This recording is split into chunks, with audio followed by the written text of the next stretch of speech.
1,250 miles. That's the distance from Memphis, Tennessee to Ouray, Colorado. When our trip to Moab in May got canceled, this was our alternative.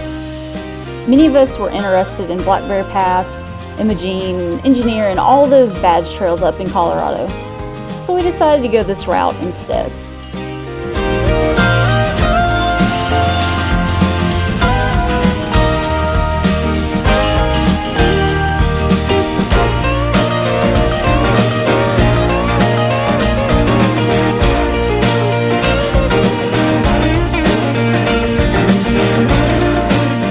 One of the coolest things about driving from Tennessee all the way to Colorado is just seeing how much the landscape will change. We passed through Arkansas, Oklahoma, Texas, and New Mexico for just a little bit before heading into Colorado.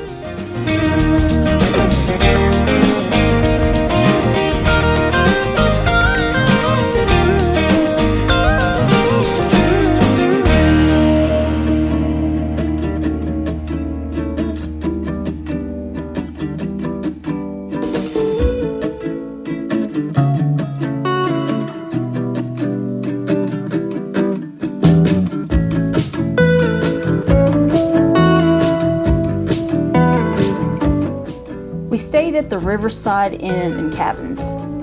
We ourselves had a camping cabin, which did not have its own bathroom, running water, or showers. It was still a great little cabin. Plenty of room for us and our dog Stretch.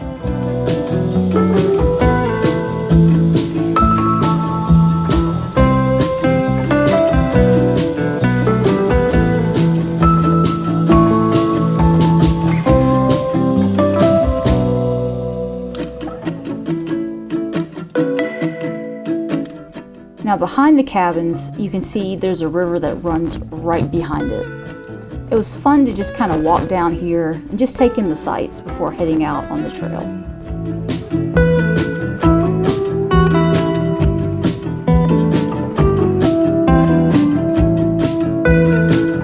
As somebody who is not a fan of heights, learning how to drive on these shelf roads took a little getting used to.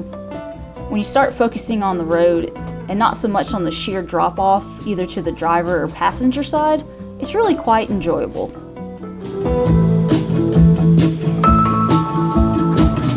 The first trail that we decided to hit that day was Yankee Basin. I did most of the driving on the more technical parts, just simply because I have a little bit more experience, but David was also able to kind of cut his teeth on the off-road side of things and get a little more seat time under his belt. It was also nice, like I said, to swap so that we could each enjoy the scenery. Some of the stuff neither one of us even noticed until we started rewatching the videos.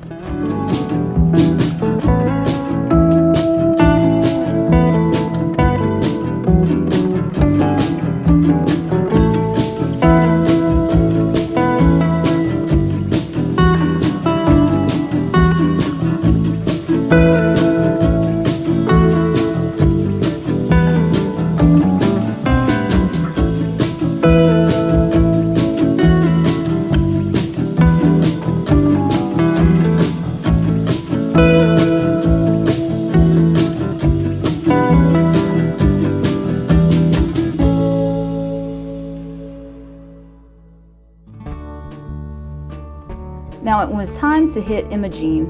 We came in on the Ouray side, which is a little more of a rock crawler side than coming in from Telluride. That's by far the easier route. But this was very fun, very scenic, just like pretty much the entire trip, and just kind of a nice change of pace.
Now, most of the videos I've seen on YouTube, conquering Imogene Pass, have always been from the Telluride side. It's always been the super scenic route with nothing more to worry about than oncoming traffic or people, not getting out of the way. But coming in through Ouray, through that side, it's definitely not quite what I was expecting. Now, we had stretch in the back, so maybe that affected my judgment on how I viewed things. But if you're looking for just a nice, easy route up to the top of Imogene, make sure you come in through the Telluride side. In fact, we had planned on coming back up later in the week, again through the Telluride side, just to kind of spend more time at the top and take a look at all the old mining buildings. But unfortunately, there was a bridge that was out, so that plan never came to fruition.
So one of the coolest things I've found about trail riding up in Colorado is how quickly the scenery will change.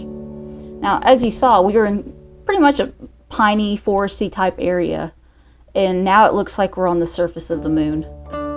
It just blew my mind how much the elevation could change the landscape. Now, what's funny is, as we got close to this area here, there's actually a film crew filming for, well, they wouldn't actually ever say, but we're pretty sure it was some kind of Subaru type vehicle, because you could kind of see it in this image here at the top right, but it had your standard, blackout drapes all over it and trying to conceal the identity of the vehicle.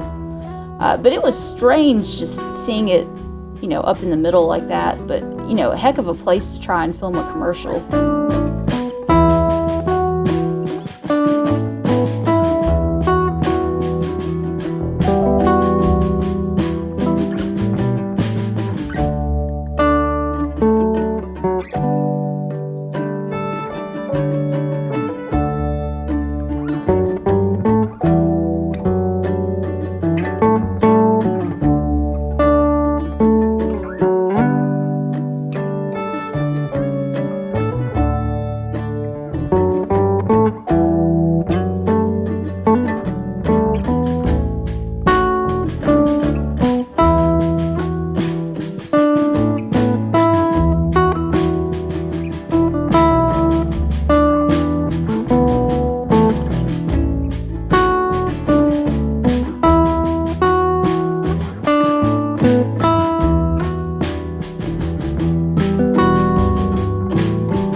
was super windy at the top and also super cold. But what an amazing place to come visit. I'd highly recommend anybody who wants to check out Imogene. Like I said, we didn't get to spend a whole lot of time, but we'll be back. On to the next trail.